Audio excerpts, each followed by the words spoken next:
Bon, on va le rallonger un petit peu. Je vais essayer de gommer ce qui pourrait choquer un peu trop monsieur, madame, tout le monde. Et puis, parce que c'est vrai que ce spectacle, j'aimerais pouvoir le jouer.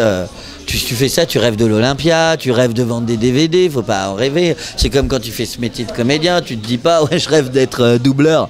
Non, tu veux gagner. Puis tu veux être comédien. Enfin, moi, je sais en plus que je suis pas trop mauvais comédien, souvent un truc qui ressort. Parfois les gens aiment pas trop mon humour, mais j'entends souvent ton comédien, ton chant et l'énergie. Ça j'y ai droit. Après, vous me faites pas souvent rire, c'est pas ça que j'aime. Donc si j'arrive avec le temps sans me trahir, je crois que jusqu'ici j'ai jamais travaillé sur des choses où je pense avoir. Toi, j'ai aussi toujours choisi de faire des trucs ou de ne pas faire pour pas à un moment qu'on me rappelle. Ah là là. Donc voilà, on verra. Mais ouais, j'aimerais bien ça. Si je pouvais avoir mon nom un jour sur le fronton de l'Olympia, comme n'importe quel mec qui ait fait ce métier, bah oui, et tu vas en pleine nuit avec tes copains, tu te prends en photo devant, c'est Gad Elmaleh qui racontait ça, mais le premier soir, je crois que tu passes ta nuit devant comme ça. Et du coup, tu chies ta première parce que... Ouais. T'es le premier à faire la queue comme un con, tu sais. T'es venu avec ta tante, pour être sûr, ta tante de camping. Voilà, donc on a parlé un peu de ton one-man show, de la télé, du Fou du Roi. Est-ce que tu as d'autres projets, soit à la radio ou à la télé ou... Oui. Oui, la réponse est oui. Alors, pour la télé, je peux juste te dire que s'il y a des gens qui aiment des meufs, il y a des malades mentaux qui m'ont laissé presque faire la même chose en télé, voire pire, parce qu'on va pouvoir voir. Mais je peux pas en dire plus. Et sinon, en projet, Radio Fou du Roi. Il y a des radios là qui m'ont appelé, mais pareil, tant que c'est pas fait, bon. Et si j'essaye d'acheter les droits, parce qu'ils appartiennent à quelqu'un d'autre, j'ai vu une comédie musicale à Londres, qui s'appelle Avenue Q. C'est une comédie musicale avec des marionnettes qui parlent exactement. Bah écoute, voilà. Donc t'as des chansons comme If You Were Gay. T'as des chansons The Internet is for Porn. Tu as You Double Click and You Take Your Dick. The Internet is for Porn.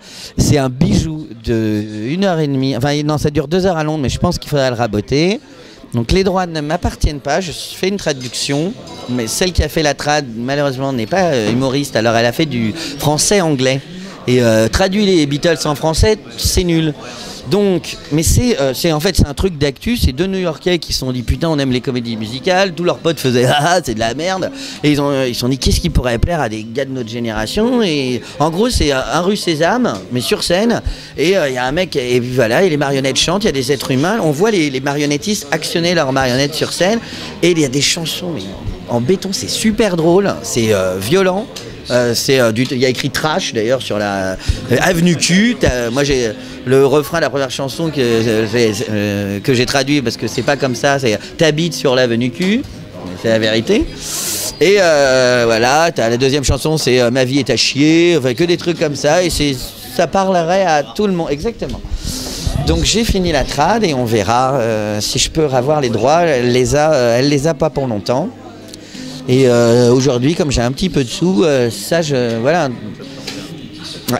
Moi, j'aimerais bien faire du développement d'artistes, de spectacles. Un peu des deux. C'est un truc que je sais. Je crois que j'ai toujours travaillé en équipe. Je crois qu'il y a très peu de gens qui. J'aime vraiment ça. Travailler avec des gens, les faire. Et puis ça, on apprend tous de. Le one-man show, c'est un vrai plaisir, mais moi, ce que j'aime, c'est travailler. Si le pilote télé se fait, je vais pouvoir récupérer la bande de copains. Pour moi, je serais vraiment heureux. Parce que qu'est-ce qu'on s'est marré, et je pense qu'on peut se remarrer. Et puis, on a grandi aujourd'hui, puis tout le monde est devenu plutôt des gens bien et des bosseurs. Donc, voilà. Puis bon, tourner la nuit dans des bars, je pense qu'on va y arriver, quoi. On va devoir tourner le jour, surtout, parce que sinon, on va mourir. 5 ans après, qu'est-ce que tu penses de l'expérience avec du recul? Est-ce que ça t'a aidé dans ta carrière? Qu'est-ce que t'en penses? Je sais la plus belle chose que j'ai pondue pour l'instant, c'était une superbe aventure humaine. Ouais. Ça, on sait. Bah, c'est le truc qui part de rien et tu te retrouves on est 10 ans plus tard et ça et les trucs, les gens parlent encore. Professionnellement, il y a beaucoup de gens qui écoutaient l'émission qui aujourd'hui sont des boîtes de prod télé ou radio et du coup t'es accueilli mais comme un pape quoi. Il y a des gens parfois oh, c'est pas vrai, c'est vous, mais j'ai passé mes nuits. Alors tu fais ah bon, oh c'est presque ça. Hein.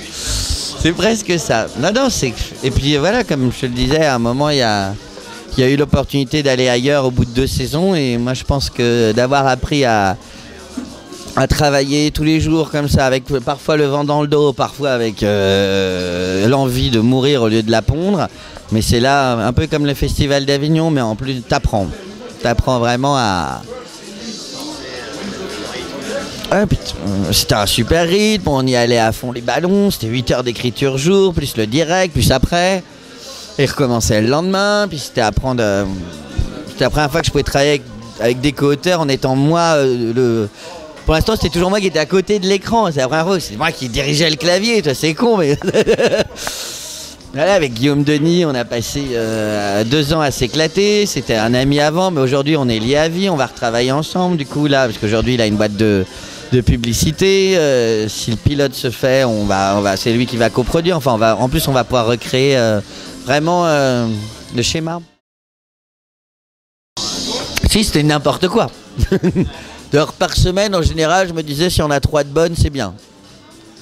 En moyenne, on avait, je dirais, 2 de bonnes, 1 moyenne, et il y avait pas. Parfois, il y avait des semaines où c'est comme tout, quoi. Il y a des semaines où t'as le feu, il y en a d'autres où t'as trop fait le con, et puis il y a des moments où tu payes le rythme, là, et puis voilà, tu reviens en janvier, t'es au taquet, puis 2 mois après, t'es de nouveau à côté de tes pompes.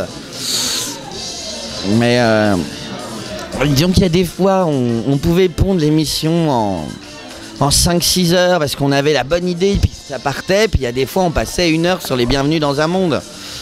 Et là, tu regardes le chrono, sans compter un ordinateur pourri que j'avais, qui avait une touche F1, qui effaçait tout ce qui avait été écrit avant que je fasse POMES. Et il n'y avait pas de sauvegarde automatique. Et souvent, avec Jean-Mathieu, Guillaume, on a perdu 3-4 pages comme ça. Et il était 7h30 et il fallait être dans 45 minutes à WFM. Et ça, voilà quoi. Très peu en fait.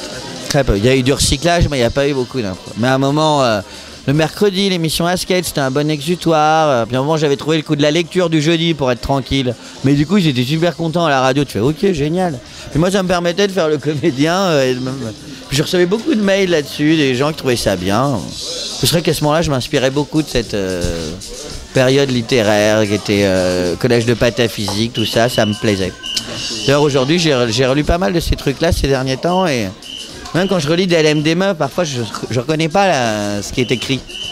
Ah oui. Et ça m'a fait de la peine d'ailleurs. Donc, de me replonger dedans, je me suis dit... c'est ce que Max, Monsieur Mum, me disait là ces derniers temps quand j'étais en train de perdre pied en écriture. Il me disait mais merde, regarde ce que t'écrivais. Moi pourquoi je suis venu? Parce que tu faisais ça. Là aujourd'hui t'es plus là. Et il a fait exprès ça m'a fait de la peine, mais il avait raison.